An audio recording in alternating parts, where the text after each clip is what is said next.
দেখো গাইস, আমাদের ঘর একদম প্লাস্টার ডেটও করা কমপ্লিট, মানে প্লাস্টার করাই ছিল, ডেটও করা আর কি।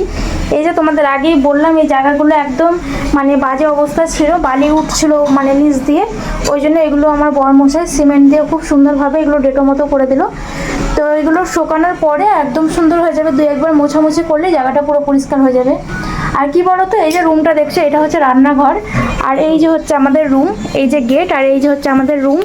তো এইটুকু রুমের দাম হচ্ছে 3000 টাকা মাসিক, মানে ভাড়া হচ্ছে 3000 টাকা এইটুকু রুমের।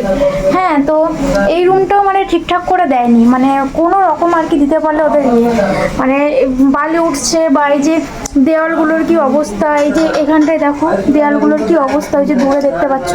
তো এগুলো কোনো কিছু ঠিকঠাক করে দেয়নি, কোনো রকম মানে দিতে পারলে ওদের মানে আর দরজাটাও তো আগে ভালো ছিল না, বলার পরে দরজাটা সুন্দরভাবে লাগিয়ে দিয়েছে এখন।